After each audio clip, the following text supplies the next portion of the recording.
Make the most of your me time with sensational hair products from Method. The new range of shampoos and conditioners will leave your hair looking shiny and feeling healthy. From Pure Peace, infused with peony, rose water, and quinoa protein, to Simply Nourish, crafted with coconut, rice milk, and shea butter, and Daily Zen with calming cucumber, seaweed, and green tea. Visit methodproducts.com to unleash your inner shower with Method and reconnect with the best version of yourself. CeraVe Facial Moisturizers with SPF protect skin against damaging UV rays and continuously deliver 3 essential ceramides to help restore skin's protective barrier so it can lock in moisture. Non-greasy, fragrance-free, and won't clog pores? With CeraVe, skin feels hydrated and looks healthy all day. CeraVe Facial Moisturizers with SPF from the #1 dermatologist recommended facial moisturizer brand.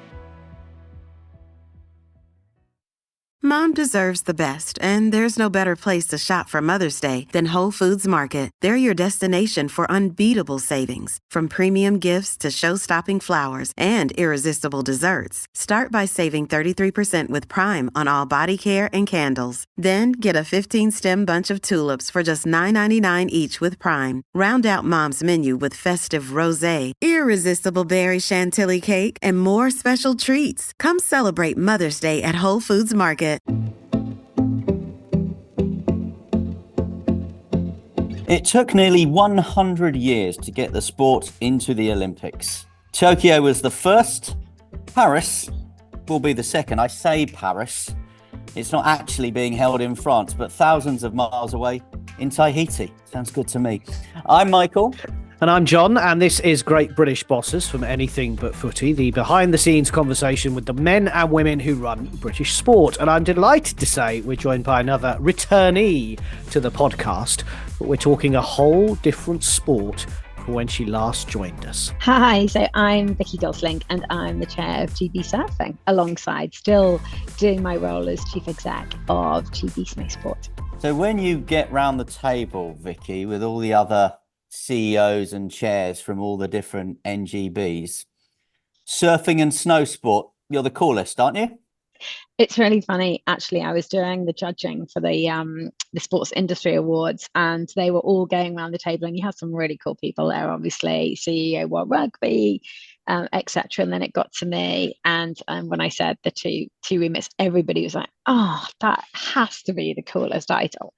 But yeah. No, I have to say it's a really good place to be, because you're covering and you're straddling both summer and winter sports, and some of the coolest of summer and winter sports at that. Well, it's a really exciting time for GB surfing, and that's what we want to focus on this episode of Anything But Footy. I'm sure we'll talk about snow as well. But how did this come about? How did you become chair of GB surfing alongside your role as CEO at GB Snowsport? It's through a headhunter, to be honest with you. I was approached by a headhunter pre-Beijing, but at the time I felt I had a lot to focus on with going out to Beijing, and we'd obviously had a backdrop of COVID and Brexit, so it'd been a challenging time.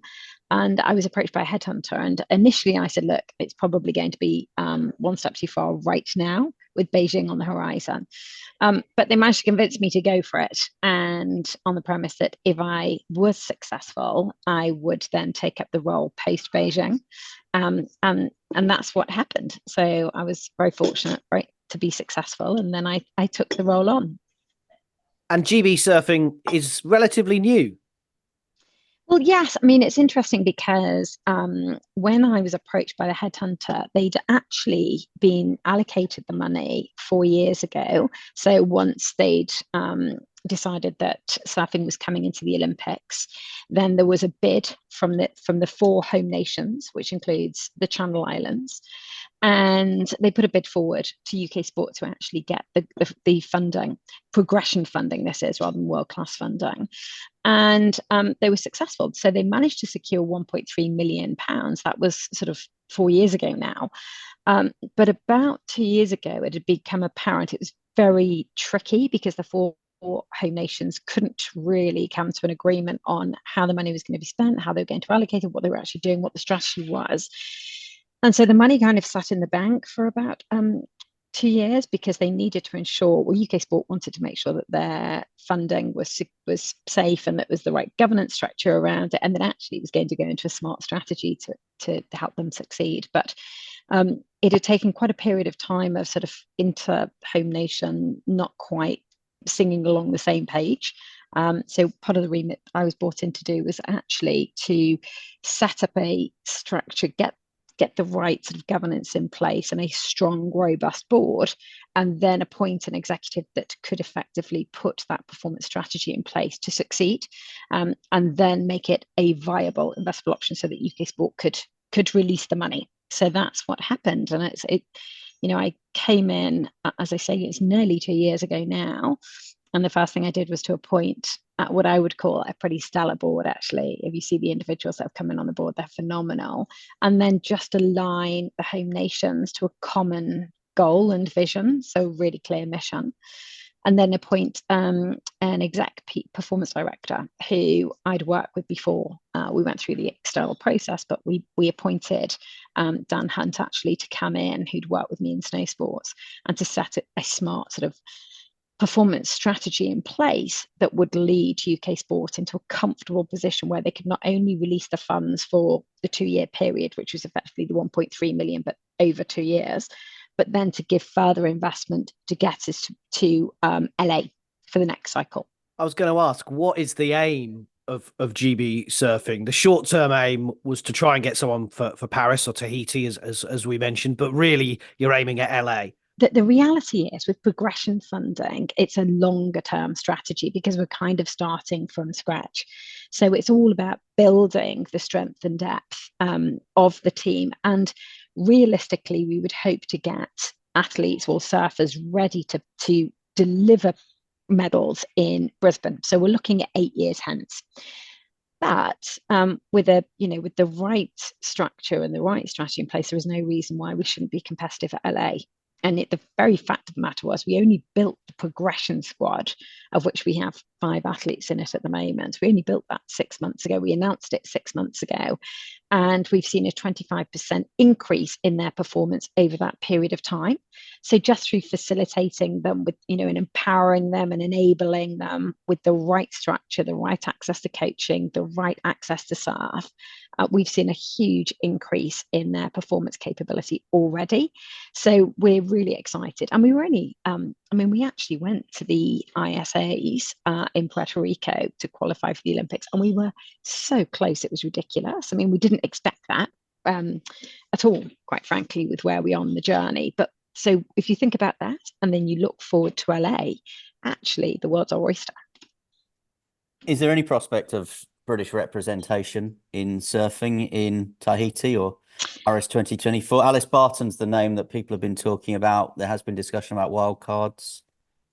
No, unfortunately, that's highly unlikely. The only real chance that we would have of having anybody actually represent GB in surfing in Tahiti would be if we get a handback slot.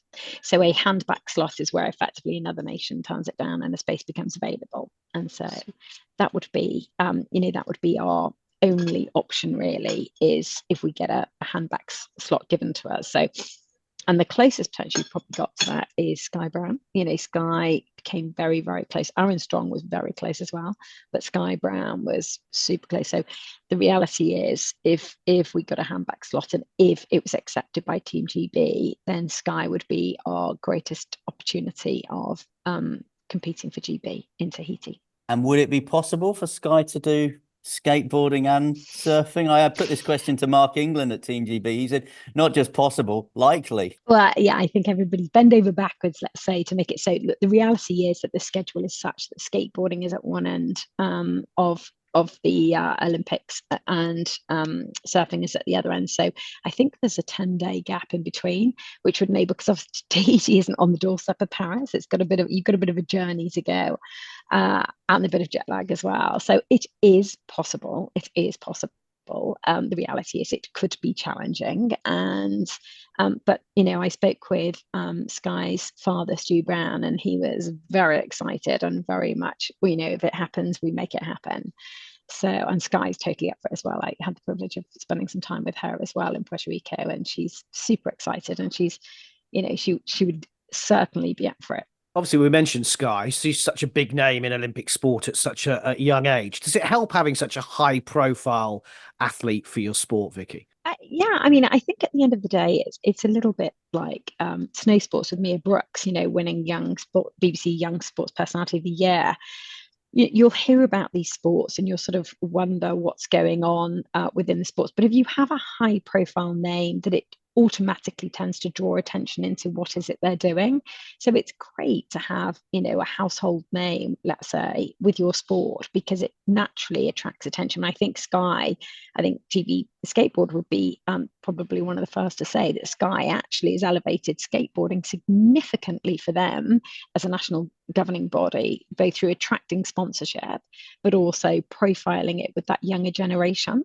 So, we're very excited that we've actually got that opportunity with Sky, but we've also got Lucas Skinner.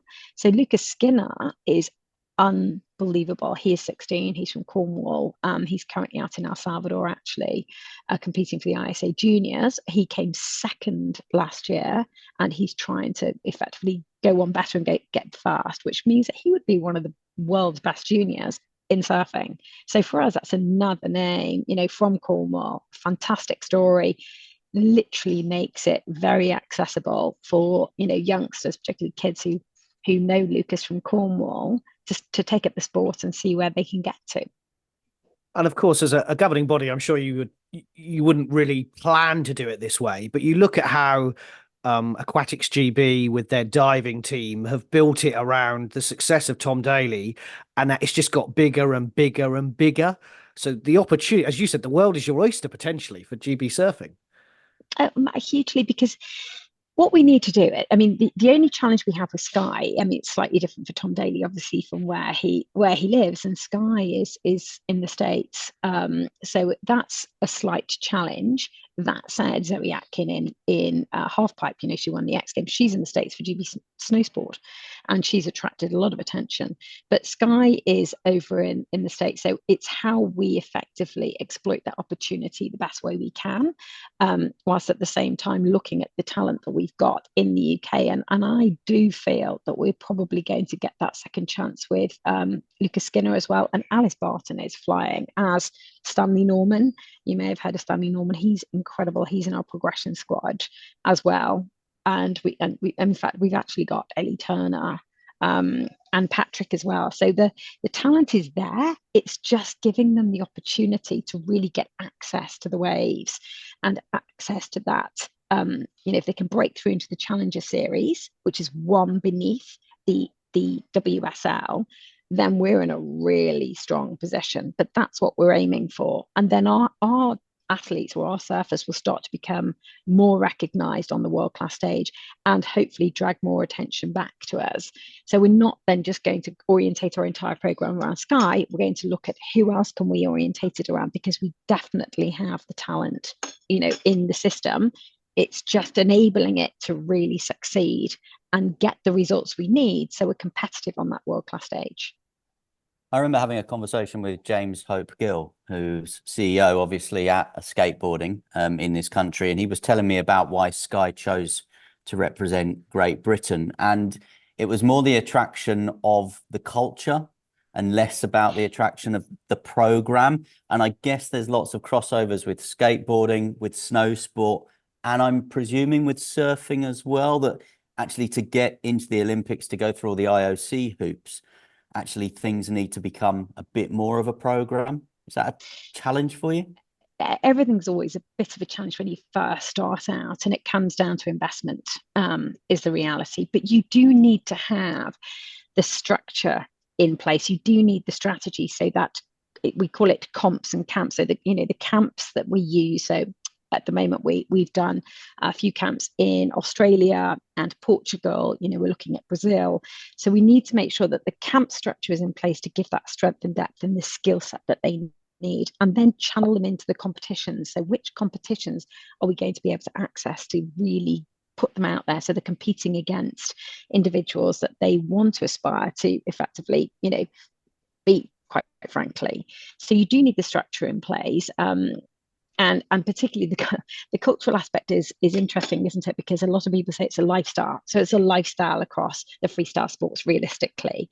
So you then have to put the framework around them that actually enables them to continue with that lifestyle and that free spirit, but be able to have, what it takes in place to then be able to win.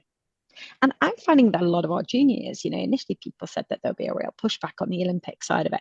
But our juniors and the surfers that we've got, likewise with our snow sport athletes like Mia, actually are thriving in the environment where you do have the right structure in place. They're thriving because they can see the rewards coming, and they can see actually how the structure is supporting them to be able to get where they need to go.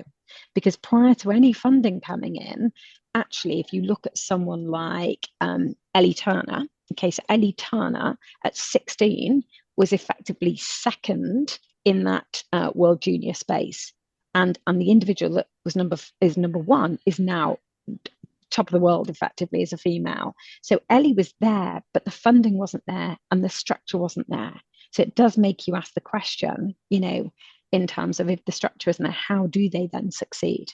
And as I said at the beginning, we've seen a 25% increase in their performance since we've put the structure around it. So they're starting to appreciate it for sure. And it doesn't have to detract from the culture. You mentioned 1.3 million. That doesn't seem like a huge amount. Is it enough to get you to LA? No. If you want me to be truthful, no, the reality is it's not. And so what we have to do is really look at what's the pipeline? How can we effectively generate, different streams of revenue to support these surfers coming through? Hopefully as well. I mean, that is progression funding. So progression funding is different to world-class funding.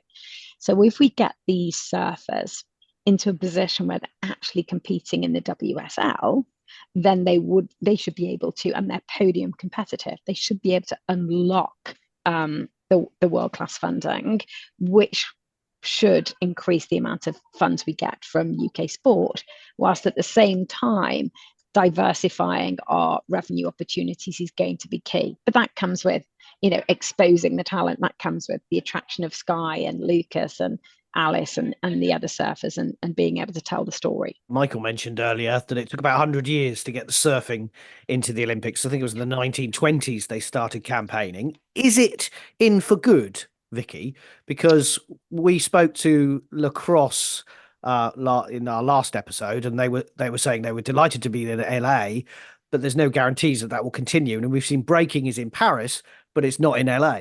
Yeah, I don't think you can guarantee anything in that sense. But what I would say is that we already, acknowledge that it's going to be in LA, and there's talk about it being in Brisbane as well. So when you look at the countries it's going to, they have to ultimately they choose which sports they want to keep in when it comes to the organising committee.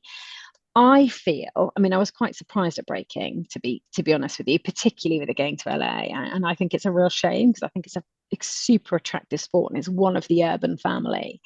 But when you look at surfing, I think the popularity of it and the attraction to it will be so significant that the likelihood is it will stay, but I can't guarantee exactly. It depends on which nation which country takes the Olympics post Brisbane, really, and I guess that'll be a teller. And as an Olympic sport, we haven't got to the chance to ask many of our British bosses this question yet, but Seb Coe has said that gold medalists are going to get in athletics money for winning golds. What's your view on giving money for gold medals and other medals moving forward?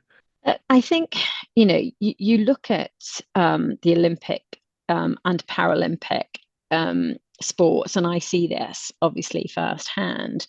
And it's very difficult for these individuals to generate, revenue for a living, unless, of course, they become a household name, whereby they're getting, a lot of sponsorship, like a Laura Kenny, for example. It's really tricky for them. So where they can actually earn, you see it in golf, right? So you see the prize money in golf. Why not, is my opinion. I don't see, there being a real negative side to it, so long as it doesn't create the wrong behaviors. We've seen this in the past, haven't we, where the wrong behaviors can be created through the pressure of generating money or medals, because medals came with investment. Okay, so you need to look at that. But in terms of rewarding the individuals themselves for succeeding at that level, I think it's a positive thing. If there's financial recompense, then that's good, because I see firsthand the struggles that these athletes go through. You're listening to Great British Bosses from Anything But Footy. We're in conversation with the CEO of GB Snowsport, who's also the chair of GB Surfing, Vicky Gosling. The last thing you want to hear when you need your auto insurance most is, "Thank you for calling. Please listen to your list of 46 possible service options." which is why when you choose USAA Auto Insurance, you'll get great service that is easy and reliable. 24/7 online service for claims, access to roadside assistance, and more, all at the touch of a button. Start getting the service you deserve. Get a quote today. Ability to receive a quote depends on membership eligibility. Membership eligibility and product restrictions apply and are subject to change. USAA means United Services Automobile Association and its affiliates, San Antonio, Texas. This is Great British Bosses from Anything But Footy. Where does a young boy or girl listening to this at the moment that thinks, oh, I fancy representing Great Britain at the Olympics in surfing, where do they go? There's an indoor surf centre in Wales, I believe. Cornwall, you've mentioned. I mean, is it a sport that anyone can go and try? 100% it is. You just need access to either the natural waves, which, Scotland, England, Wales, Channel Islands, you can access it. Depends on where you live in the country, and just getting access to that. But we also, as you rightly say, have indoor facilities. So we have the Wave in Bristol, which is fantastic. They've got a new wave pool actually being built up in Edinburgh called Loshall. And I believe there's several more sort of on the horizon as they're popping up. Now, they are fantastic indoor sort of natural facilities. Well, they're outdoor facilities, should I say. And I think they will really help our talent coming through. And the home nations are doing a great job with the fact that it's now gone into the Olympics. That's enabled Surf England, for example, to access more funds from Sport England.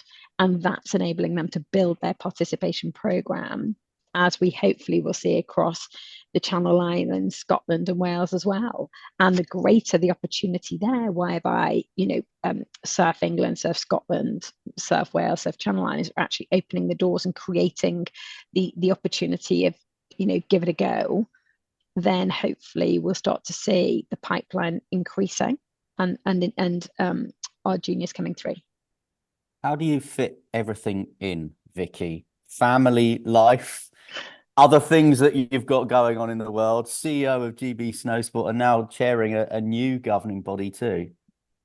It's all about the team, and genuinely, it's all about, working with an incredible team. So I've been blessed with the team that I've helped to select, put into surfing. I mean, they are phenomenal, and they really kind of run the show. It's all about just providing the strategic input and the check and challenge really for those guys, and helping where I can.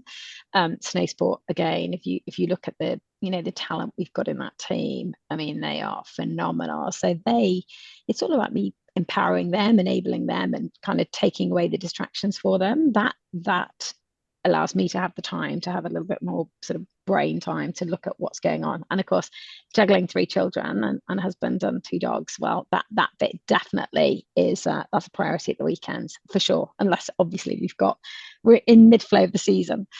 But it's, as I say, it's all about surrounding myself with people who are far better than me to enable me then to have the time to look at it all. I think we last caught up with you in 2019. We've had a pandemic since then, and a couple of Olympic Games as well, which is crazy to think about. Where are you at GB Snowsport? Because Beijing was probably tougher than I think a lot of us imagined it was going to be for you guys. Yeah, Beijing was absolutely tougher than we imagined, because I mean, I think when we spoke, we had unbelievable talent, right? And then we got hit with 3 seasons of COVID and Brexit. But the reality is, so we came back from Beijing, we lost 3 million in funding, which hurt significantly. We stripped down the organisation by half, and we went again. So we kept the 12 disciplines going. And so the 12 disciplines that then were sat underneath GB Snowsports. And last season, we went on and we effectively created British history by 54 podiums, including 12 World Championship medals. So, I mean, we kind of blew the ceiling off it. And then everybody sort of thought, wow, is that going to continue? Is that actually possible? And I have to say that we then went on this season to beat that record. So we are in an incredible place. We've podiumed in every single one of the disciplines that we've got under the umbrella. We've got world champions within our sport. This season, you'll have seen we now have the number one in the world in snowboarding, Mia Brooks, age 16. Our alpine men's slalom team is now 6th in the world, ahead of Italy, just with that 600, ski resorts that they have, and ahead of Canada, ahead of the USA. I mean, what we're now going to struggle with is the fact that some of these nations are now trying to come in and poach our coaches because we're doing so well. But we've never been in such a strong position. We've won the X Games, G Tour, not to mention multiple World Cups and received multiple Crystal Globes. So across Olympic and Paralympic, we're in the strongest position Britain has ever been in British history. And I guess now it's just looking forward to Milano Cortina. I mean, fingers crossed, no more pandemics. We kind of got used to Brexit and the challenges that brings to us. But the exciting thing is we're actually in the fast Olympics and Paralympics that are in the same time zone. And it's almost like a home for home games for us because we have an airbag out in Italy in the venue as well. So we're super, super excited. So I'm probably back where I was in 2019, but even with more depth and strength in the team. Let's say we could just do with getting that 3 million quid back and I'll be happy. And what motivates you, Vicky? You talked about that half of your operation was stripped out. You had to start literally all again, but kept those sports going. But what motivates you to, as you say, to be where you are or where you were 4 years ago? It's interesting, isn't it? Because I would say when I came back from Beijing, literally it's at the time when you think, oh my word, the funding's like part of the funding's gone. You're literally staring down the barrel. You've got to make people redundant. And you're just wondering how are you going to do it? And it was the team really, because I never lost faith in the quality of the talent that we had, or the team. I never lost faith in that. And what drives me forward is actually knowing that it is possible, and facing into, I guess my military career probably helped me with this, is facing into things with an unconquered spirit and just having the belief that it can happen. And obviously you need to have some results, and you need to have the talent pipeline, and you need to have the right coaching structure in place to have the belief that it can happen, so it's realistic. And I've just not lost that belief that these men and women have the capability to succeed, and Britain has the capability to be, right up there on that world-class stage. It's already proven that it can in the last 2 seasons. And I keep thinking, well, we now have a chance. We genuinely now have a chance to just, make British history at the Winter Olympics. Final question then from me, with all these things going on in your life, when you do finally get to break, and bearing in mind you prepare for a Winter Olympics and a Summer Olympics now, so it comes around more often than most people in your position, is it a case of, let's not have a holiday on the ski slopes or anywhere near a beach? No, I love it. You see, I love 2 of my favorite sports, right? I've pretty much grown up in near Padstow, a place called Travone Bay. So it's one of my favorite places. So I love that. And I do enjoy watching surfing, full stop. So being in the sea, I'm right there. And obviously snowsport, I pretty much I grew up with and spent a lot of time on the slopes when I was in the military as well. So for me, I still love those opportunities, and the kids do too. It doesn't put me off, which is helpful, right? Bearing in mind it's my job too. Well, you are the first returnee to get your whole second episode on Great British Bosses, and as ever, we are grateful for your time. Thank you so much for the insights. Vicky Gosling, Chair of GB Surfing and Chief Executive at GB Snowsport, thank you for speaking to Great British Bosses from Anything But Footy again. Thank you for having me. Sports Social Podcast Network. Hey guys, time to get in on the action for the biggest moments in basketball with Prize Picks, America's #1 fantasy sports app. Just select 2 or more players, pick more or less on their projections, place your entry, and win up to 100 times your money. Right now, Prize Picks will match your first deposit of up to $100. Just download the Prize Picks app and use the code GET100. That's code GET100 on Prize Picks for a first deposit match of up to $100. Prize Picks. Pick more. Pick less. It's that easy.